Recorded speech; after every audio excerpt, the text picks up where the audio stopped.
You're listening to Session 6 of Angel Insights, brought to you by SyndicateRoom. And what an amazing week it has been here at SyndicateRoom. We've been featured in iTunes' New and Noteworthy, and we have broken into the podcast charts. However, the excitement doesn't stop there, as I'm so excited to welcome Sonny Singh to Angel Insights today. Sonny is Chief Commercial Officer at BitPay. He was previously the Vice President of Sales at Jumio. He is an advisor at Lumia Capital, and he is also a serial investor himself, with investments in the likes of Getaround, Dashboard.io, and Jumio. In today's incredible interview with Sonny, we discuss how angel investors should deal with missing out on investments, how active angel investors can be in their own investments, and what it's like to take a seed investment to the IPO stage. So without further ado, ladies and gentlemen, may I introduce to you Sonny Singh. Sonny, welcome to Angel Insights. I'm delighted to have you here. Great, thanks for having me. Now, can you kick us off today by telling us a little bit about you and your background and how you made your move into the investing world? Yeah, so a lot of wrong and right turns, I guess, to end up where I got. So I moved out to Silicon Valley about 15 years ago and been involved in kind of startups ever since. And my background was in enterprise software companies, kind of as the first enterprise sales guy, building up sales teams.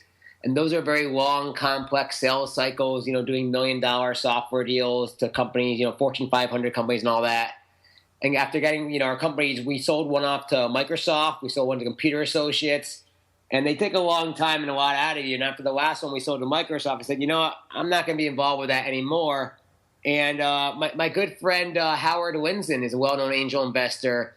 He started investing in companies and started bringing me some deals. And the first deal he brought me was a small company called LifeLock, which is the ability to protect your online identity.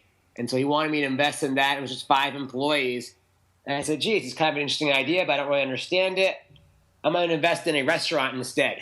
And the restaurant called District in San Francisco has done great. It's still in San Francisco. It does great. Yeah, great restaurant investment. It's a great restaurant. I made like 10% of my money back. It's awesome. So everyone's very proud of me. And LifeLock ended up going IPO and valued $1 billion or whatever it may be. So instead of making 10% with District, I would have made about 200x at LifeLock. Well, at least you have a lovely restaurant. Yeah, so it's a great. So every time I go to that restaurant, everyone says, "Wow, you must be so proud of this investment." And I'm actually like, "Well, it's kind of the opportunity cost is a very expensive one for me." And so that was my first foray into angel investing. Was a deal I passed on LifeLock. And did you have a strategy then when you started off? No. So then I said, yeah, let's follow Howard's next deal. And so Howard's next deal he brought me was a company started by Mike Lazzaro doing Facebook currency called AceBucks or something like that. And I didn't really understand that one either. And so I passed on that deal in the seed round. And then the company ended up pivoting and created a new company called Buddy Media, which ended up selling to Salesforce for $850 million around there. Oh. So I passed on that seed deal as well. So then my strategy became, okay, whatever Howard says, I just do from now on. but really what happened was, as I started, interestingly meeting with these companies, they're all in the consumer space. A lot of them, the founders, had no idea how to take that product to market and how to meet customers and gain customers and meet with and try to create a revenue model and all that. And that was kind of my specialty in the enterprise software world. So I brought that same sales methodology to all these startup companies, and they were completely, they loved learning about how to sign up big brands and things like that. How do we charge them and all that? And so that's really the value add I started having. And then they all wanted me to kind of join full time to run sales for them. And I said, no, I'd rather just invest myself or be an advisor. So I started doing it that way. Absolutely. And then now, do you still like to follow people, or do you very much take your own route in investing? I do a combination. I still got a couple key angels I work with. Obviously, Howard's always dear and true to me, so I love working with him whenever possible. But I've got, I try to invest in deals where I can add value and help out in the biz dev side, because that's really my specialty, actually.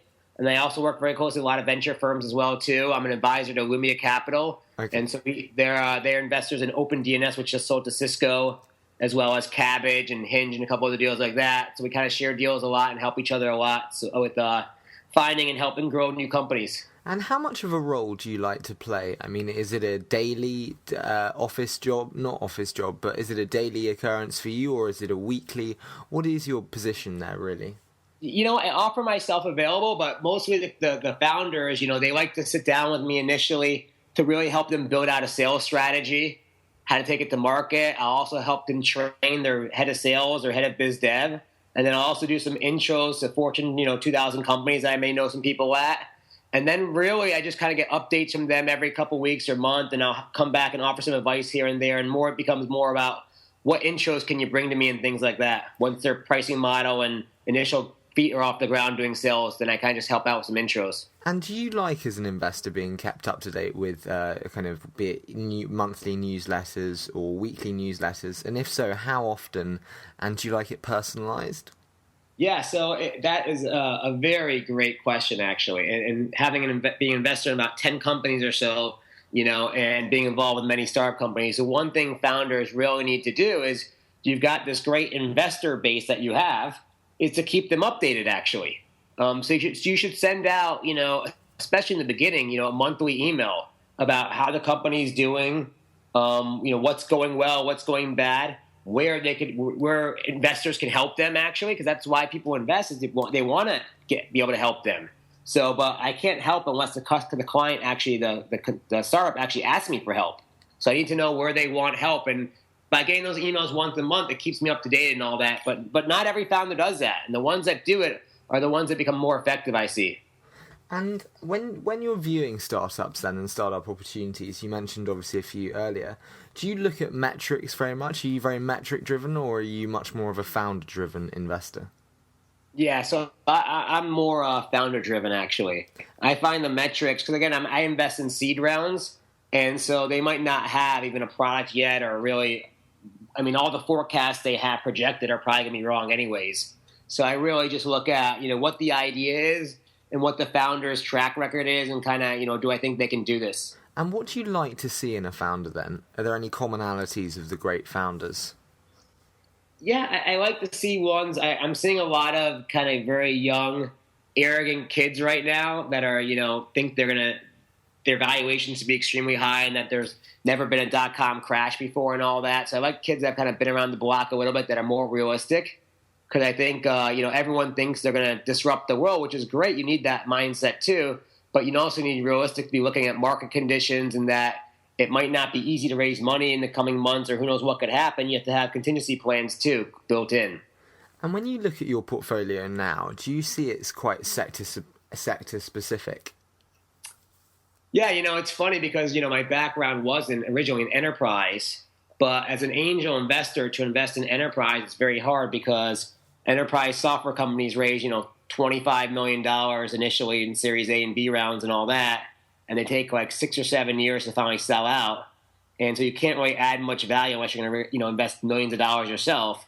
So I find most of my portfolio is consumer driven, and also they're much smaller companies, so I can actually add in a lot more touch and feel and all that, and my money goes a lot farther, I find. And do you think sector knowledge is crucial for investing, or not? Yes and no. That's why you didn't take the initial seed rounds with Buddy Media and what was the other one? LifeLock? LifeLock, right. But if I had invested in Buddy Media, if they needed my help, I would have been able to help them with my biz dev skills to help them get into the enterprise customers that they all eventually became with. So Buddy Media became kind of the Facebook brand manager for all the Fortune 2000 clients. So I could have easily helped them with that, even though I didn't really understand how Facebook brand management at that time worked. I could have easily helped them get into Procter & Gamble and companies like that if they wanted to. Absolutely. And then do you very much focus on geographies as well? We talked about sectors and being sector specific. Are you very US based? Yeah, so I'm not only very US based, I'm actually very Silicon Valley based, unfortunately. Because I find that if you're going to be a startup company, I really think it just helps being in Silicon Valley. I often use the metaphor analogy that, if you're going to be an actor or a movie star, you really need to be in Hollywood. It just makes your life that much easier. And I've helped out with a lot of startup companies in London and all that, and I've advised some of them, and they've done great. But again, I think it's just much easier to be in Silicon Valley because you're in that ecosystem where all the tier one venture capital firms are, all the Google, Facebooks, and all your potential partners and acquisitions are here and things like that. And it's just a better ecosystem to be built in. And, I'm here, so I want to provide more hands-on touch if I can. And I can't do that if you're outside Silicon Valley. And do you think angel investors do need to be close geographically to their investments? I don't think they need to, but again, I'm a different one. I like to be a little more hands-on and provide value. So I like to meet with the people and really keep up to date. Obviously, not all the angel investors do that. Again, I don't have a portfolio of 100 angel companies. I have a portfolio of about 10 to 12, and I really take pride in those and really want to help out whenever possible. And you said about investing alongside people. What do you look for then when you're looking for a co-investor? Do they have any qualities or characteristics that you like to identify with? Yeah, so I like to invest with people that I trust that have done this before, that can add some value. And also, I think the key thing is when you're doing seed investing, right, is will this company be able to get a Series A funding, right? That's most important. And, I look at it from a point of view, I make that investment considering, looking at if I was a VC, would I invest in this company in the Series A round? And if I don't think a VC is going to invest in the Series A round, then I'm not going to invest in the seed round, actually. And then do you have that exit strategy in your head from the offset? Yes. My exit strategy is, will this company get Series A Tier 1 funding? And if they get that, then I know that the VC then will kind of take it from there and take it to the next level. And my role of helping it out becomes more peripheral. But my main goal is to take the company from seed to Series A, actually, and provide all the value needed to help them get Series A funding. And have you ever had the concern that when the VCs come in at Series A, there's the potential for you to be pushed out as an angel? Yeah, so I do get diluted. That happens quite a bit, actually. But that's I know that going in, right? I can't write those $5 million checks to compete with the VCs, and that's fine, because also the VCs provide more credibility and enable the company to grow a lot faster than any angels could do anyways. And do you think the angel is very different from the VC? I mean, you provide advice, support, connections. Is that not really what VCs provide, except just being larger pools of capital? In theory, that is what the VC should be doing too. But, not all VCs do that. Obviously, the last company I was involved with was called Jumio, and we raised about over $50 million in funding, and our main investor was Andreessen Horowitz. Daniel Matz, yeah? Yes. Daniel's a great guy. So I worked very closely with Andreessen Horowitz, and, they are just an awesome firm to work with. They were great. They help provide a lot of benefit and biz dev and marketing contacts and strategic help and all that, and that's truly what a VC should do, and that's what they did, actually. But unfortunately, not all the VCs are like that or have the resources available. Absolutely, yeah, no, it's a huge problem. And then, if it's okay with you, we're going to move into a quick fire round now, where Sure. I say a word or statement and you give me your immediate thoughts. Yep. So, what is the best thing about angel investing? Watching companies grow. And being part of it? Yep. And then the hardest aspect? So I'll actually give a quick story. I don't know if that's part of it. Yeah, no, give a quick story. Go for it. Yeah, so the first investment I ever did make, actually, was, again, through Howard Lindzen, brought me a third deal, and it was called TubeMogul. And TubeMogul was two guys doing some kind of video analytics, and again, I knew nothing about that space, but I'd already learned my lesson to not go against Howard. And so I invested in it. It was my first ever investment deal, actually. And then just last year, the company went IPO. Wow. He's done well for you. Yeah, he's done actually very well. So that was great. So to watch a company go IPO and to say I was an investor when it was just 2 employees, right? Yeah, absolutely. That's phenomenal. Really cool. Congratulations. Thanks very much. Yeah, no, that would be a definite. Would you say that's a career highlight for you then?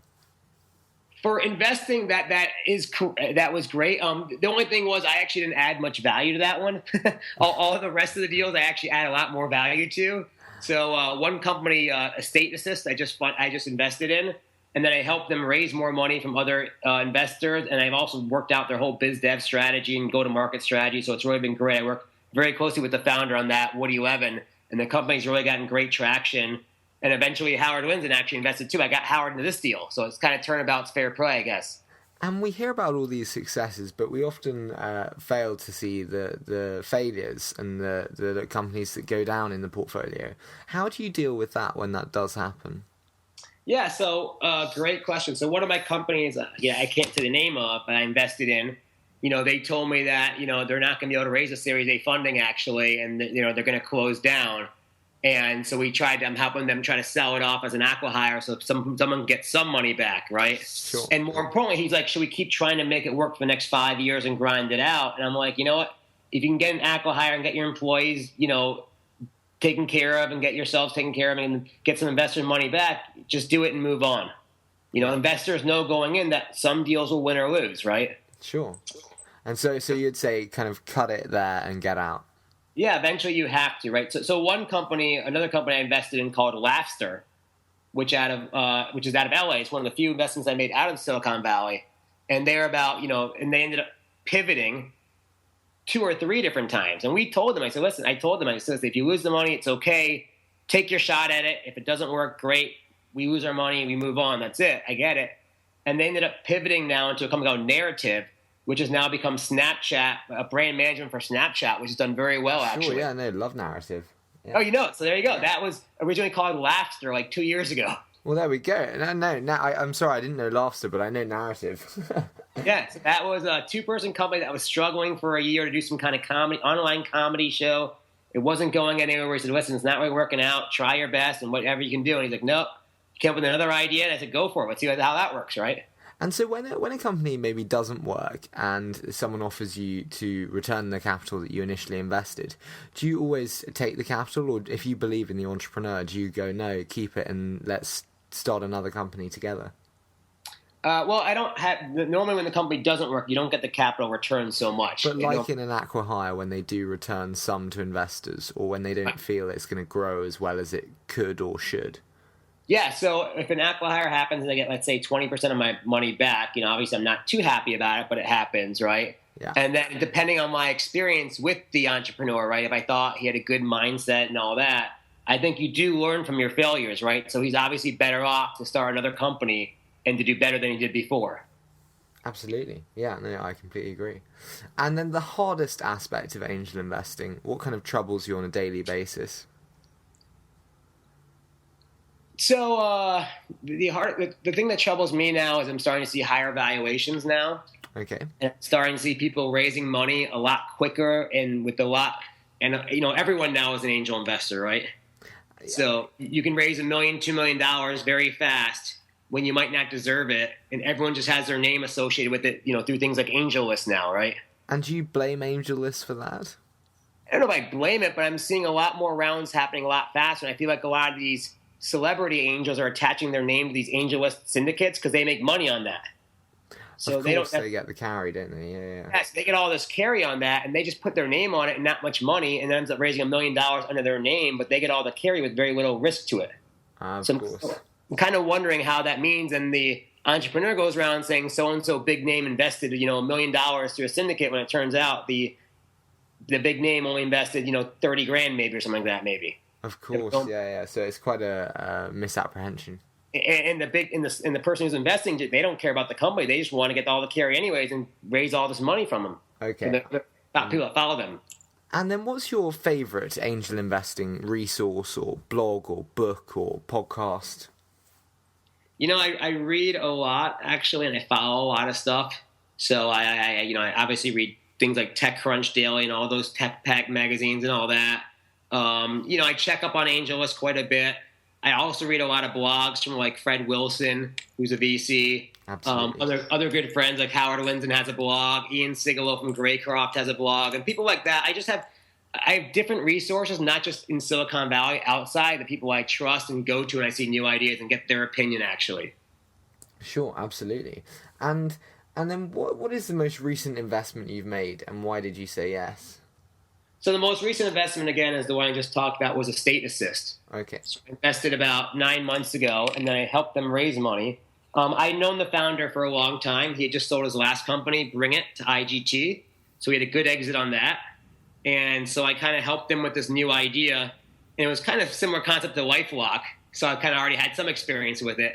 And so I really helped him kind of build out the business development model, help him with some hiring, and really kind of acted as a strategic advisor to him on many different fronts, actually. And the company now, they raised a $2 million seed round and has been doing great, actually. And then finally, what is the day in the life of an angel investor, Sonny Singh?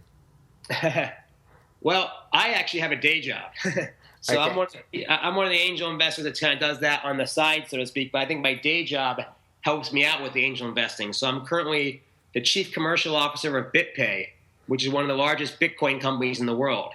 So I run a sales and biz dev team, about 12 people globally, and we raised a $30 million Series A funding from Founders Fund, Index Ventures, Richard Branson, Felicis Ventures, Li Ka-sheng, Jerry Yang, so a great group of investors who I keep working with very closely.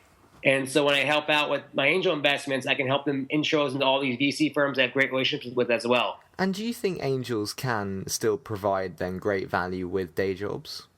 Oh, yeah, absolutely. I think it helps. I mean, to be a full-time angel is a little tricky because, again, you don't get paid right away in a lot of these deals anyways, right? Sure, absolutely. No, it can take 7-10 years. Look at your one that IPO'd recently. Exactly. So 7 years later, I finally got paid on that one, right? Well, thank you so much for coming on the show, Sonny. It's been an absolute blast having you. No, good fun. Cheers. Thanks very much. And as always, there will be an article on the contents of today's interview with Sonny, and you can find this at the Syndicate Room website at www.syndicateroom.com. And if you are loving the show, we would be so grateful to hear what you think, and you can tweet us at Syndicate Room, or you could leave a review on iTunes, which makes a huge difference, and we would be so grateful. But thank you so much for listening to today's interview with Sonny, and we can't wait to see you in the next episode.